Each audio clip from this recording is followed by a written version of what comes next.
And I think that's something that we can teach other religions.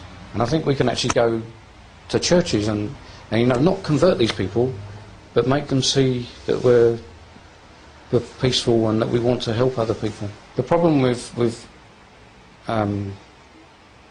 Islam is obviously stemmed from 9/11, and it doesn't matter what you believe about 9/11, and there's lots of conspiracy theories, but that's sort of most Western, including here in New Zealand as well, have shaped their view of Islam on that one event.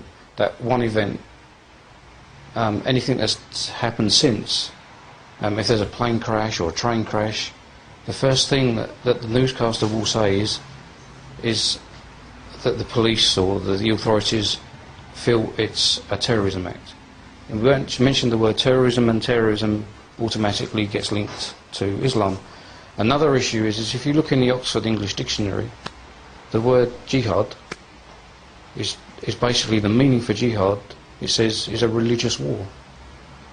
Now, yes, it is, but it's also got a lot of other meanings. But just that one word, most people don't understand the word jihad because they don't understand Islam, and that's part of the problem. The other issue that I've often said is that it seems to me, coming from a different religion or a non-religion, is that other religions know about their religion, so i.e. Christianity know about Christians, Judaism know about Jewish people.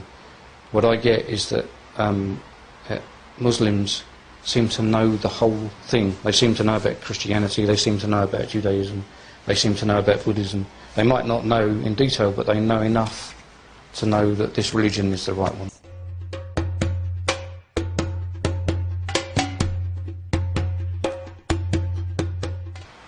Being a Kiwi and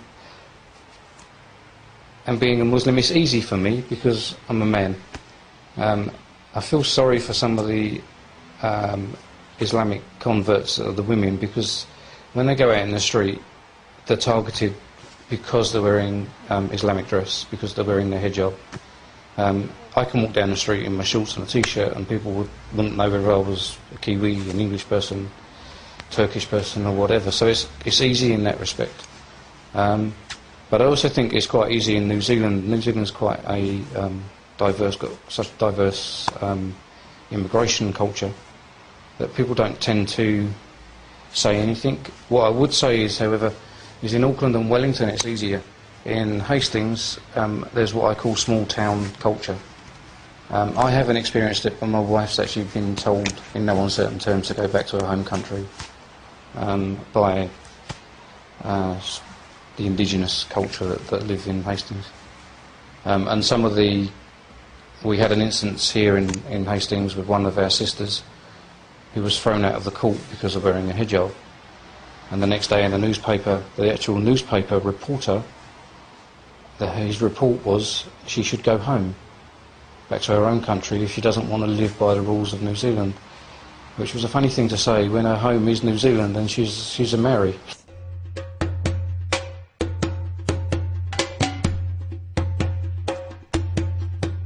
The religion of Islam is a religion that eventually most people will realise is the true religion. It changes people. I think I'm very lucky as a revert to be a revert, and I think I'm luckier than a born Muslim. A born Muslim can maybe get a little bit complacent with a religion, but because I've known what it's like not to have a religion, and I think other converts or reverts think the same, know what it's like not to be religious or to be part of another religion. To embrace Islam is just a complete change of life.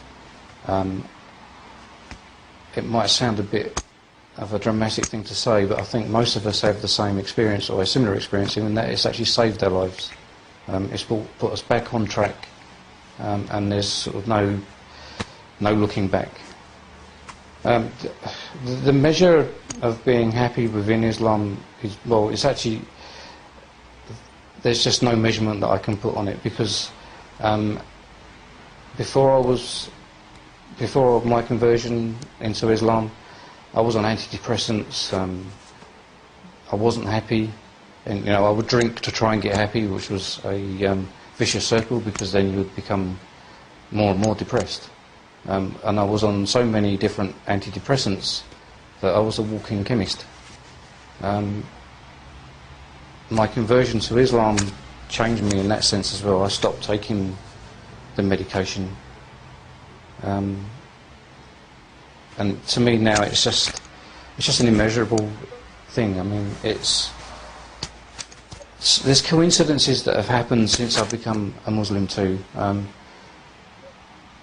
Before I would have put them down as exactly that, coincidence, but now you sort of think, well, Allah's guiding me here. Allah guided me to Islam. Allah guided my wife to me so that she could guide me to Islam. And just the whole thing, I'm a completely different person. And I think most reverts would say the same thing. It's made them immeasurably happy. And that's not to say that life still has its issues and it has its ups and downs, but there's now answers to them. There's now different ways with dealing with them. Instead of taking medication to make you feel better, you maybe come to the mosque and ask for help and stuff like that.